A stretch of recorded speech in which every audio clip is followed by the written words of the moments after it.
good morning, good evening, good afternoon, ladies and gentlemen, citizens of YouTube. This is Pastor Dow. I want to talk here just for a second about the subject naive. And the reason why I want to talk about this subject is because, you can go on the internet and you've got all these people out here that have all these different opinions about me. They really, truly do, based on whatever experiences or whatever it is. And 99.9% of the people that have opinions about me, I don't know. But that's not what this video is about. This video is about naive. Let me give you the heart, all right? A lot of times in this world, people would say, well, you all are naive. But let me speak from the naive side. Living out here on this community for almost 20 years, being separated from the world, when we were young in the faith, anybody who's had the experience of having your heart affected by the Messiah, and you start to follow his laws, statutes, and commandments, and then now you're living set apart with all these people who have the dream, the goal, and an ambition to want to live a quiet and peaceable life and only serving the Father while we're doing it. Well, I found, and I've learned over the years, that no matter how hard you want to try to keep your heart pure, you've got people, especially coming from the world, in the world, we have dealt with a lot of people that will make you challenge to harden your heart. In other words, there are people out there that have different attitudes and perspectives that will challenge to make you bitter. I'll give you an example, okay? This community is my home. And I can't tell you how many times that I've opened up the door to our home here at the community. Now, mind you, we have laws, we have rules, the way that we function here on this community. And if you're going to live with us, then everybody is going to abide by the same rule, from me all the way to the youngest. That's just the way we live. So people will come, and this is where naive comes in.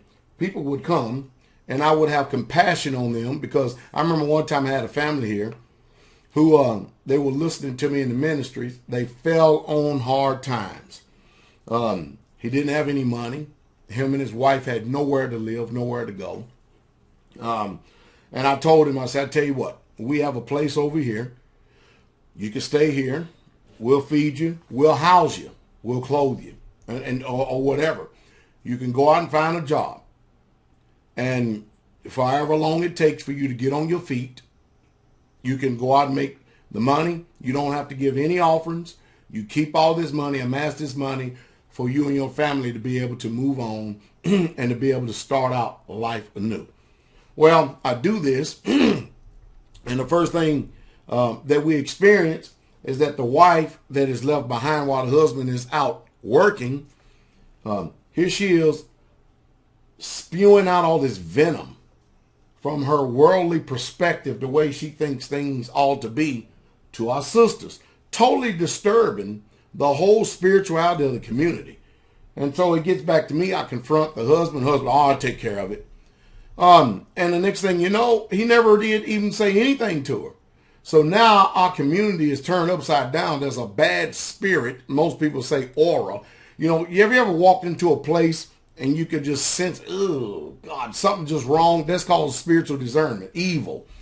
And I let these people live here for 3 or 4 months.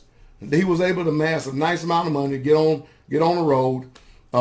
At the end of it, shook my hand, thank you. Get out there, the next thing you know, we're being run down because we don't do things the way they think it ought to be done. They totally misrepresent us as a community. And all of us on the community are sitting here after listening to them like this. Wow. Are you serious? So, all of you out there, do not blame Pastor Dow or the people at Straightway for being a little gun shy with some of you worldly minded people, because, see, we function after different paradigm. And there are things, every time I let somebody come here to stay with us, be it a few days, family members visiting or people coming for gathering of the saints, I open up our door. We open up our doors. Make no mistake about this. When people come here, they have no light bill, no phone bill, no rent, no food, no clothing, no car insurance, and we let them use all of our resources as if they were just as much as part of the community as we are. And you know what I've experienced more times than not over these years? I experienced more of a piss and crap attitude afterwards. And we're literally appalled. And I would have to actually go into the dining hall, talk to all of us, because some of our saints received injury behind this, knowing that that's just not simply the way things were. We've been falsely accused and misrepresented. We've been told we're blinded to ourselves. Yet, we're the ones open up the door to allow them to come and be a part of us for however long they needed to be or however long they wanted to be. And mind you, you see my videos on here. Our life is almost an open book, easy to be read of all men. Yet we have these people go out and they turn around and they lie on us. They lie. We have no reason to lie. There's not one person on straightway that will lie for nobody, not ourselves. We just don't lie. Liars will have their part in the lake which burneth with fire and brimstone. You may not fear the Father, we do. But what I'm saying is, after we've shown kindness and niceness and being very honorable and respectable, there's some spirit that comes on people and stuff. And it's utterly amazing. For instance, these are some of our experiences, and it causes us to be gun shy. You know, I even find myself nowadays not being able to open up my heart the way I used to in the beginning because of the many, many times that people have challenged us and caused us to be burnt. And I tell you, the human spirit can only endure so much of that, because the whole ideal is that these demonic spirits that are working in these people, they're challenging you and trying to get you to be hard-hearted and bitter. And mind you, I believe it's a self-inflicted wound, mainly caused by me. Forgive me for actually reading the Bible and believing and taking people at their word, thinking that they can actually perform and do what they said they were going to do and be the people they said they were going to be. And every time we get here, we got a saying around here that the new broom always sweeps well. Give it a couple of months. You're going to find out what kind of heart and attitude these people got. Because in comes the murmuring, in comes the complaining, in comes the slacker and sluggard spirit, dragging down the jobs. All of a sudden, you got to tell them where to be and what to do. We as a community here, you don't hardly have to tell anybody except the teenagers. You don't have to hardly ever tell an adult what time he needs to be at a job, what he needs to do, because we don't. We have that discernment. We get things done, period. We get it done. So when I have an opinion about people, my opinion is not going to change until I see fruit of repentance. So yeah, I mean, again, I say it's a self-inflicted wound, and we learn by the mistakes of the past. And I even hate to say that trying to develop a relationship with a lot of people is nothing but a mistake. On the flip side, there are a few quality people that have come by here. Very few. And they are supporters of the ministry. And when they come here, they're so grateful. They're so thankful. Have a right attitude, a right spirit. Even when they leave, they stay in contact. We stay in contact with them. Just beautiful Israelite people. And you're thinking, wow, can you imagine how the kingdom is going to be when you have all of us around each other all the time? It is like heaven on earth, literally. And we're like, man, there's hope. And then all of a sudden, here's these people coming presenting themselves as something that they're not. Next thing you know, here comes the demonic spirits out of them. You know them. Go and look at the ones who made videos. For instance, I had a guy that actually came here for a meeting, and he drove an Israelite brother from Arizona. Two brothers drove from Arizona. All right, he would call into the radio broadcast on Blog Talk Radio, talking about how excited and everything he was up with us. Then the next thing you know, we get up here and we have mass deliverance where we're casting out devils and stuff, and he's shocked and awed because he's never experienced this in his messianic, second generation messianic experience. All right, he eats some food, he gets sick. Mind you, nobody else is sick around here but him. All of a sudden, something is wrong with us. I'm not sick. The saints around here not sick. We're still living and fine. Nobody has ever died or even gone to the hospital from eating here. If anything, people go to the bathroom more often than not when they haven't experienced a straightway, because they do not realize how constipated they were from eating GMO modified foods loaded with pesticides, herbicides, and chemicals and everything else. So he turns around and he tells everybody, he's telling the guy that he came from Arizona with, look at this honor and integrity that he has. He's going to the store. All right. He goes to the store, but he never returns. He left the guy that drove with him clear across state from Arizona. He left him here high and dry and went on back to Arizona by himself. Then he gets out here and starts making videos about us. And all you ignorant people out there who have the same spirit that are not intelligent. See, that's why I love it when people get on these videos and they start agreeing with people and they do not hear both sides of the story. I love it because it exposes to all of us who we need to avoid and who we need to stay away from. That's what it does. And so straightway, we ended up buying our brother a plane ticket to get home, because this so-called brother or friend left him high and dry. You see, these are things that cause us to want to harden our heart, to draw back, and to be the same callous way towards people as they have been towards us. But then, you know what? That would be unfair. And so we constantly keep feeling these high-octane pings. And it really is, it's just something, because you never know what kind of report people are going to give once they leave here. Now, we already are fine. We're fine. We know that we do people right. We live right. I'll give an example. J. Snip 4. All right? J. Snip 4 doesn't profess Christ, God, or anything. At times, I mean, he does. At times, he doesn't. But he had questions. You can go back and look in his videos. You know how many times J. Snip 4 and his family have been here?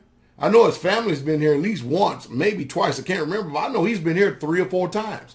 And he's getting ready to come back soon again, because he's going to show us how to set this solar thing up. Now, here's somebody that is not serving the Most High like we are. Do I believe he fears God? Sure I do. I sure do. In his own right, he does. But here's a man that is a friend that sticketh closer than a brother. And yet, he doesn't have all those dissenting opinions that everybody else does. But the people who are religious, these are the ones that run us down. Now, I don't mind being run down, because, again, all publicity is good publicity. Because what happens is they will get the trash spirits of people that listen to them, and what that does, that help weeds out the cancer from us. And then the people who have discernment and can exercise discernment, they are the ones that will go listen, but then they'll make an informed decision. They'll come and have an experience themselves. They'll draw their own conclusions. That's the reason why you don't see them have any trouble or problems testifying about their experience here straightway. This is the world we find ourselves in. So there are a lot of things that I myself, that I'm feeling a lot. That at one time, when it was just us out here straightway, we hardly ever even dealt with. But I've learned in this short period of time that there are things, people, that they will say things that they meant to call injury, hurt, and harm, to entice you to be bitter because of the demonic spirit that's behind them, that's trying to influence that. It has taught me, as well as I teach the saints, for us to learn how to guard our heart with all diligence.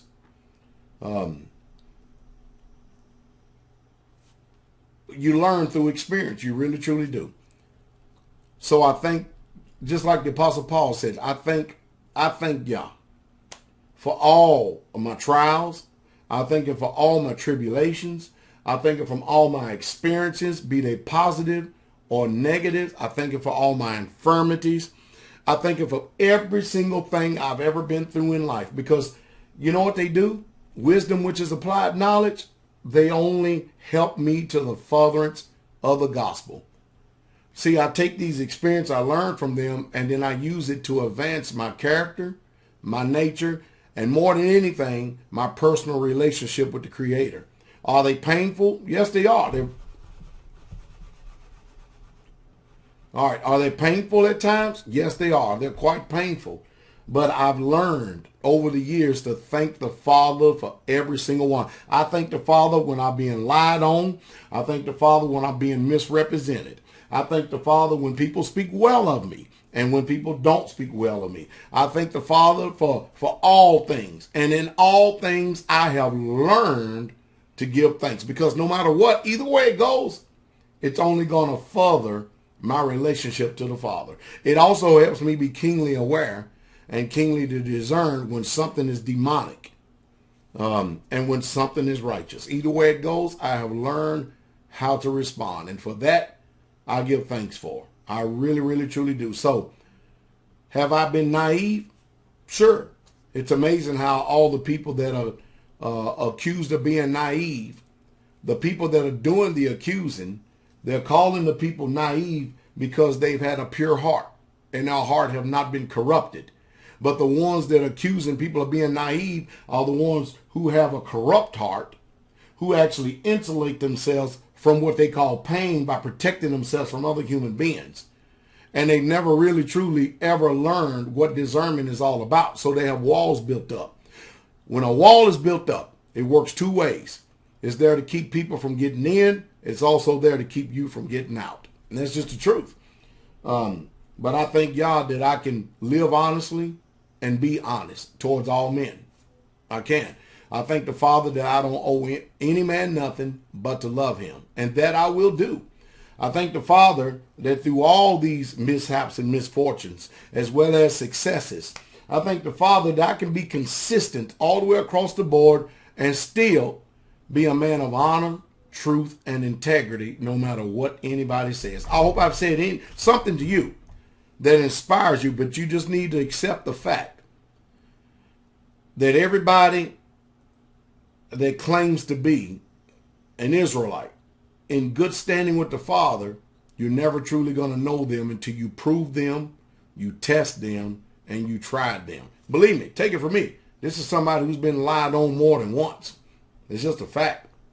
And then the other day, anyway, I'm going to stop the video right here. I hope you learned something. The King coming. Shalom, have a good day. Hey, and look at my shirt. Be proud of who you are. Hallelujah. I'm a Hebrew Israelite.